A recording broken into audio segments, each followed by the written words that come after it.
We hear a lot about psychedelic-assisted therapy, but 3 out of 4 people who choose to consume psychedelics do so at home or in nature with friends or loved ones. I'm April, founder of Set, an integration platform to help you get the most out of your psychedelic experiences. The podcast episode you're about to listen to may reference one of my previous shows, The High Guide or How to Do the Pot, because I've been a trusted source in cannabis and psychedelics since 2015. I invite you to visit getsetset.com and sign up for our newsletter to receive your free guide on set and setting to make the most of your next psychedelic journey. Hey, it's April Pride. I'd like to take the moment to remind you that we do discuss cannabis and psychedelics, and this podcast is intended for audiences 21 and over. Also, I am not a medical expert. We do discuss interventions and protocols, and you should consult your medical professional before moving forward with anything that we may discuss here on the show.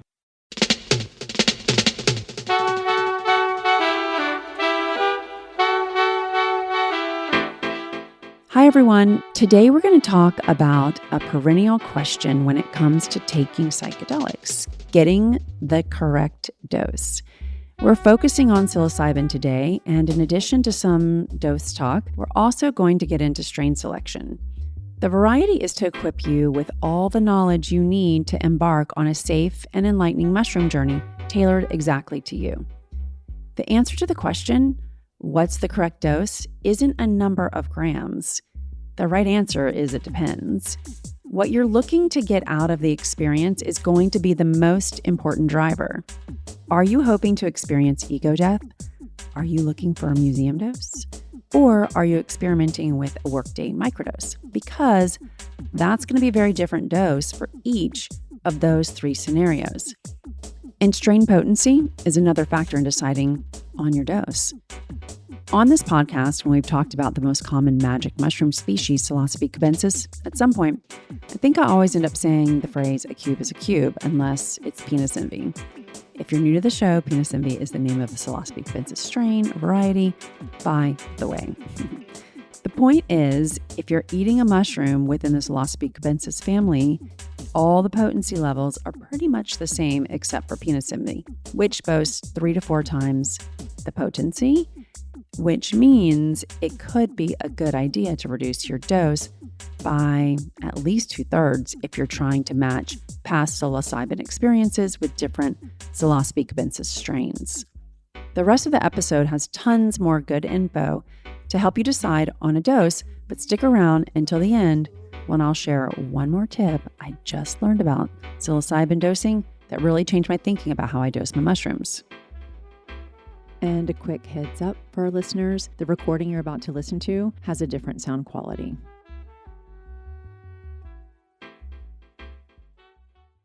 For me personally, I could have a deep experience off of a 1/4 of a gram at this point in my life, just because I'm so experienced with what it means to go on that inward journey.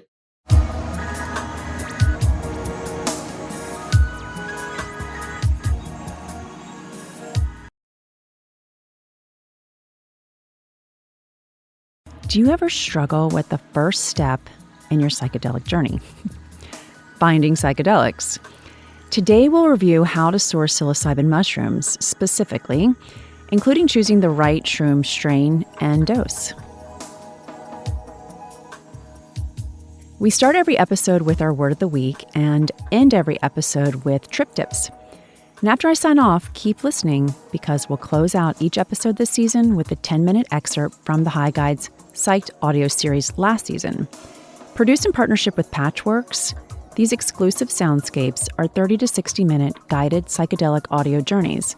The sounds throughout the episode you're about to hear are sampled from the High Guide's Journey number 1, episode 22 of this podcast. If there are 2 words that I've heard the most in the last year whenever I tell anyone that I work in weed, one is gummies and the second is Delta 8. So put them together and what have you got? I would suggest you check out Donkey Super's Blood Orange 2-to-1 gummies. They contain 30 milligrams of Delta 8, which gets you high like THC, but It's derived from CBD. If you don't live in a legal state, you can order these and you can still get high. The effects for me were after 45 minutes, there was a tightening around my temples, like when I smoke headband, which is a strain of cannabis. And I also was heavy behind my eyes, as if I had smoked a indica-leaning hybrid, which headband is not.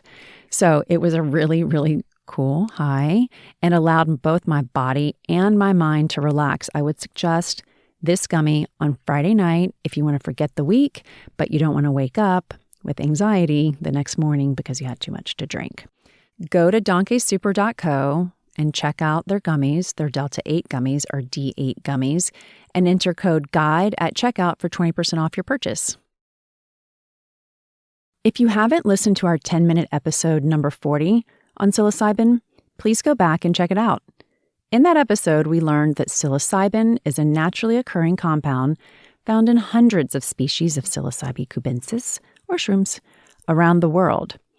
What we didn't mention is that there's another naturally occurring compound found in hundreds of species of psilocybin cubensis around the world, psilocin, and that is our word of the week. We're about to get kind of sciencey, but it's kind of fun to know what's behind our high, right? Psilocin is what the body converts psilocybin into once we ingest magic mushrooms. Because psilocybin is inactive, it's not what gets you high, psilocin is. The chemical conversion is analogous to what happens in cannabis with THCA, which, like psilocybin in mushrooms, is the most abundant, non-psychoactive cannabinoid in cannabis. Similar to heating THCA to create THC, the body's metabolic process converts psilocybin into psilocin. So if psilocin is the stuff that gets you high, and we take mushrooms to get high, then why do we call them psilocybin mushrooms? Perhaps because there's simply more psilocybin present in mushrooms, roughly 3-to-1 ratio of psilocybin to psilocin. Since we're going all in on magic mushrooms this season, let's take a moment and review the effects and benefits of this truly natural wonder. Psilocybin's chemical structure resembles serotonin and binds to serotonin receptors in the brain. Serotonin is associated with mood, feelings of well-being, which is why psilocybin mushrooms can increase an overall sense of connection. Although feelings of connection and elation are likely, these mushrooms can also invoke fear, sadness, and anxiety. Here's the good news. Physiological changes that occur in the brain as a result of psilocin and psilocybin are permanent as they carve out new neural pathways, which is why many people are finding success in overcoming treatment-resistant depression, in some cases for like ever. Similarly, those afflicted with alcohol use disorder and substance use disorder have been able to abstain from these life-plaguing choices. Obviously, the most important decision you can make when preparing for your psychedelic journey is choosing the right medicine at the right dose to support the intention you've set for the experience. So what does that mean? Okay, let's start with sourcing mushrooms. How to do this. Firstly, did you know that mushrooms are either decriminalized or legal in certain parts of the U.S.? Like right here in Seattle, home of the High Guide. It's the largest U.S. city to decriminalize psilocybin mushrooms, as well as ayahuasca, ibogaine, and non-peyote-derived mescaline. Similarly, Denver, Colorado, Santa Cruz and Oakland in California, Washington, D.C., as well as Ann Arbor, Michigan, and Somerville, Cambridge, and Northampton, Massachusetts, have all decriminalized possession and deprioritized enforcement and/or prosecution of offenses related to psilocybin mushrooms. Oregon, as a state, has both legalized and decriminalized psychedelics collectively. Go Oregon, or go to Oregon. So, can you walk into a store and buy mushrooms in any of these jurisdictions? Not exactly. Kind of. In Oakland, for instance, to stay within the law, private organizations labeled as churches require a paid membership to have access to their private mushroom dispensaries. Your girl is a member of Zydor. You can check out our show notes for this episode for more information on sourcing mushrooms, including where to find Zydor in Oakland. Now you have a better idea to finding psychedelic mushrooms. There's more. Like cannabis, psilocybin cubensis have hundreds of strains from which to choose. When choosing a strain of magic mushrooms, the most important factor is strength or potency. Some strains are considered stronger than others, but overall the effects are more or less the same in these species. There is an expression, a cube is a cube is a cube, meaning, with few exceptions, the various strains of Psilocybin cubensis have very little differences in their potency and effect.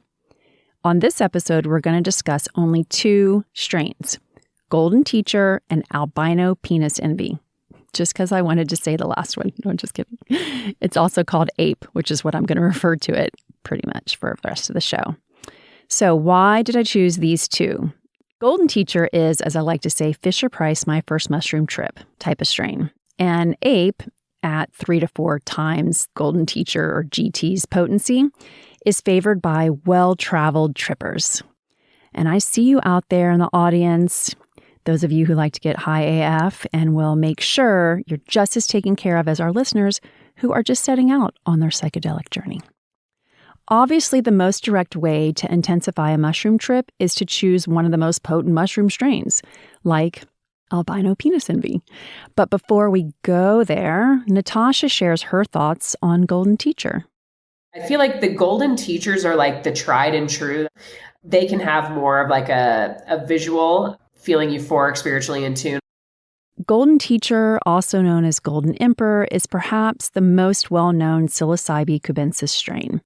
Consistently in the top 5 of most recommended desired strains, Golden Teacher, again, or GT, was first classified in the 1980s, but the specifics around its discovery are shrouded in mystery. Some believe a specimen of Golden Teacher was found growing in the wild in Florida.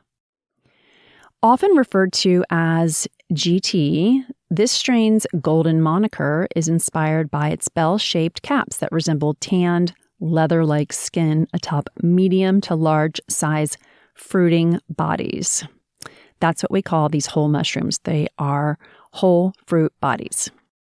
Although Golden Teachers have average potency, it produces trips that are very calm and relaxing with mild visuals and strong body sensations. GT trips are often shorter than average, only 2 to 4 hours, which is an advantage for beginners. In line with the expected effects of a standard trip dose, 2 to 3.5 grams, and what many consider to be a classic psychedelic trip dose of psilocybin mushrooms, Golden Teachers produce a high characterized by visual distortions, enhanced colors, lightness or giddiness, powerful emotions, including feelings of euphoria and enhanced spiritual connection. Macrodosing, which is not microdosing, can both be done with strong and weaker strains, but you might want to consider a mushroom like Golden Teacher for microdosing. Feedback among those who microdose with Golden Teacher include the following results: introspection, reflection, grounding, awareness, lightness, emotional clearing, and happy cries. Although not by design, Natasha prescribed 2 grams of Golden Teacher for each of the sister trippers. And while Natasha doesn't always start with this dosage, this was the right strain and the right potency for these women to support their stated intention, which we'll discover in next week's episode when we get to know our sister trippers better as well. But today, let's learn more about their experience with shrooms. While this is the first time they've each taken a solo journey, each woman has had experience tripping on shrooms. Sister tripper Adelia Carrillo began microdosing mushrooms during lockdown when her chronic depression re-emerged. When COVID happened, I started researching psychedelics, and then I ended up treating myself for about a year, on and off. I was doing either 2 times a week or 3 times a week. I made my own tea, and I was just tracking everything down, like not even just how it made me feel, but I would kind of try to process certain things in my life, whether it was past trauma or bring up certain things that, I wanted to dive into and just kind of change my way of thinking. Like I called it my mindset reset journey. Sister tripper Maria Prieto has also been experimenting with mushrooms in the recent past. Yeah, I would say it's been about a year since I started the process of experimenting with them. And it has been extremely just pleasant. The experience overall has always been positive. It really has felt like opening doors within myself and seeing myself in a different light. So yeah, overall the experience has been really, I've been really grateful for it. When I take it for recreational purposes, I, take very, very, very small doses.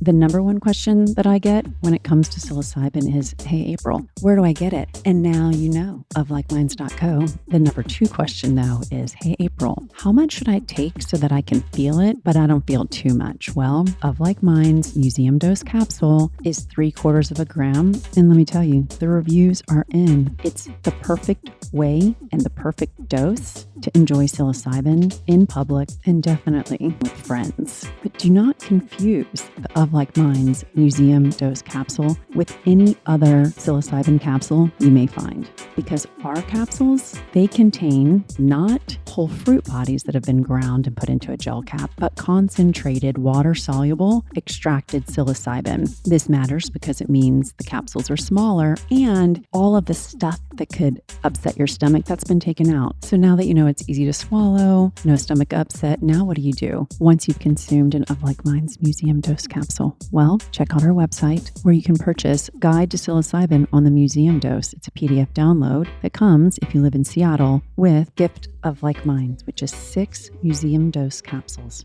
Stock up now for all of your dark day activities.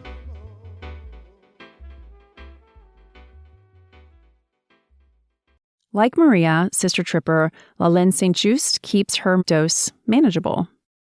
I've done shrooms quite a few times, but I don't tend to usually go beyond maybe 2 grams. It's important to note that the women are different heights and presumably vary in weight, yet Natasha kept the dosage consistent. So do you need to factor body weight to determine mushroom dosage? Based on a 2021 report published in the Journal of Psychopharmacology, the answer is no. Optimal mushroom dosage doesn't require body weight adjusted dosing. The simpler fixed dose yields consistent results among a range of body weights. Experts like Natasha agree that Golden Teacher is the strain to begin with when stepping into psychedelic mushrooms for the first time. The more experienced psychonauts turn to the strain albino penis envy, which is on the order of 3 to 4 times stronger than the other strains, including Golden Teacher. Aside from the guaranteed blast-off, choosing a super potent strain of medicinal mushrooms is also good for those who microdose and may develop a mushroom tolerance. Yes, you can develop a tolerance to psilocybin mushrooms, so keeping a consistent dosage with a higher potency strain may prove helpful as your regimen plays out. Another benefit to a high-potency mushroom taken at 100 to 500 milligrams in a single microdose, it's perfect for day tripping. I've heard this described as a museum dose. One capsule is great for being social, going to the museum, to be lost in the art, going outside to embrace nature. Again, if you're microdosing at a dosage that supports a high-functioning work week and want to tap into a more creative weekend experience, take an 8 microdose as an alternative to your weekday Golden Teacher microdose. And for anyone looking to go there with APE, remember, the effects are amplified 3 to 4 times, so a dose of 1 gram or more will produce vivid visual stimulation, intense feelings of intense euphoria, uncontrollable laughter, joy, cosmic visuals, along with periods of deep introspective and philosophical thoughts. Please do not get kicked out of a museum. Okay. So we know-ish where to source mushrooms. We know which strain we could start with-ish. Before we get into dosing, let's be catty and talk about the look of these natural freaks. Starting with, why are some mushrooms covered with more blue than others? The blue found on the whole fruit bodies are essentially bruises that result from the degradation of psilocybin and psilocin, among other compounds found in the mushrooms. One hypothesis is that the blue might be a repellent against predators. I guess we're not predators because we eat it blue and all. And a fun fact is that the blue color, is the physical form of the same compounds responsible for the color indigo, which we use to dye our blue jeans, for real. But why the blue? What does it mean? I have several friends who always go for the bluest stems in the bag, believing that they're the most potent. But is that true? It is true that the presence of blue is an indication that psilocin and or psilocybin is, or at least was at one time, present in the mushroom. Here's the conundrum. The more blue, the more psilocin has degraded, and that means there is less of the psychoactive compound that will be ingested, less of the shit that gets you high. The more blue means that at one time, these whole fruit bodies contained a super high amount of psychoactive compounds, but the presence of blue can indicate the absence of the stuff that gets you high. Handle your mushrooms with care and trust that you'll get what you get, and trust you'll get the trip that you need. It's also important to note that bluing is different from blackening, which along with an unpleasant smell can indicate your shrooms are no longer safe for consumption. Remember, fungi are inherently a poison, so don't mess with poisonous poison. Now that the High Guide has effectively saved your life, we also want to save your ass by getting you properly dosed. As I mentioned earlier, a classic trip dose is 2 to 3.5 grams. If you are, like our sister trippers, taking a solo trip, then Natasha recommends steering clear of a heroic dose, or over 5 grams by weight of whole fruit body medicinal mushrooms. Natasha reminds us that solo tripping also amplifies the effects of your trip, no matter which psychedelic substance you choose.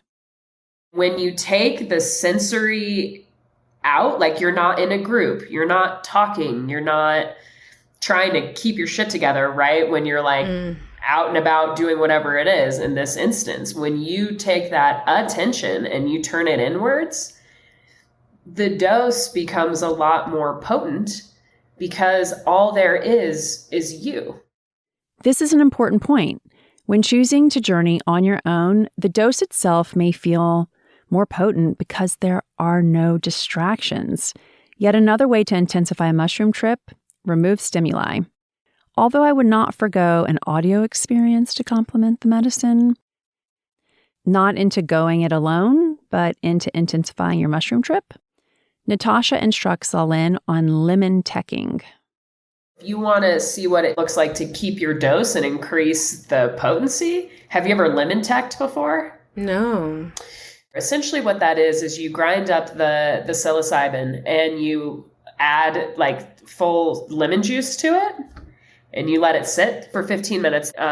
It definitely comes on faster. It definitely comes on stronger. It says that it comes down sooner. That has not been my experience. It's just right to the glitter, no putzing around. So if you wanted to have take that dosage and maybe have a deeper experience with that same dosage, when I first did my first initial pilot study with it, I did it with 1 gram. It upped the ante. I don't know. I think there's still a certain amount of control that I feel, even though it's definitely still an experience. But I think the apprehension comes with going beyond that and just feeling like, oh, wow, I'm really out here. Yeah. My advice to people always is, what is the rush, right? Like if you're feeling apprehensive, instead of lemon teching 2 grams at one time, break it up and do 2. If you're feeling good about it, you feel like you're set up, you're ready to roll, go for it. What about any of you listening? Are you ready to go for it? Remember to dose based on the intention you've set for your journey, and which we'll go into in next week's episode. Natasha continues with variations on the lemon tech method as she walks Lawlin through her options to consume the magic mushrooms. I added a little bit of sparkling water to the lemon juice so it was easier to drink than just the acid in your throat. That can be a little aggressive. Right. So I added a little bit of water and almost made like a little lemon tech cocktail. Which turned out really well. And then what I did like about that too is, there's kind of this slower, and now we're there, right? It was and blast off. I was in it within less than 30 minutes. I would say 15 minutes. I was really seeing the effects, feeling the effects. Okay. And so this means that you're grinding it up super fine to be able to just drink it. Yeah. If you have a coffee grinder, great. If you don't, it's not the end of the world. I would find something that's helpful. The opposite of maybe lemon teching would be doing a tea. You can mix it with other herbs if you want to. The reason that I say that's the opposite is because it's a lot easier to titrate your experience, right? Like maybe you have, a mug of it, give yourself a little bit of time, see how you're feeling, and then you can just sip on it versus a lemon tech, which is like a blast off type of thing. Whether you want to blast off or lean back, in this episode, lots of ways to determine your dosage of psilocybin mushrooms. For today's trip tips, let's review. Number 1, consider the natural potency of your strain selection. Number 2, more blue doesn't signify more potency. Number 3, up the potency by starting your trip with a tech shot. Number 4, slow roll your trip by sipping on tea. Number 5, if you have a weekly microdose regimen, keep an eye on your mushroom tolerance. And number 6, don't worry about your personal human size. Just consult the High Guide to Psilocybin, which includes how to prepare psychedelic mushrooms like making the tech shot and tea. You can visit our website, sign up for our newsletter to receive your free download.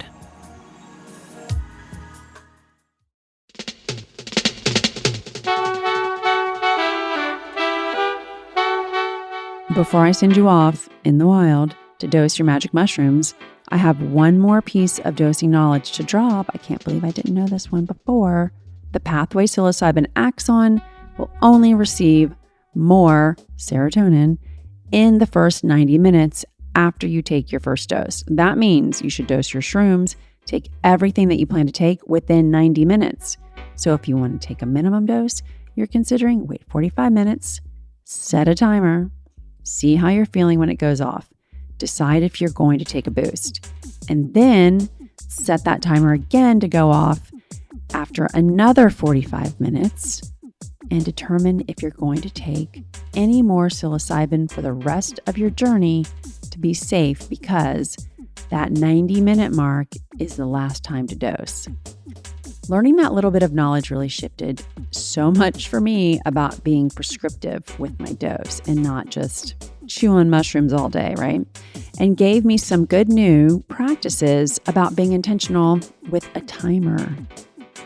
There are a lot of things that go into dosing shrooms, but to make it really simple, to get the right dose, decide what outcome you want first. Make sure that potency is aligned with the outcome that you're expecting.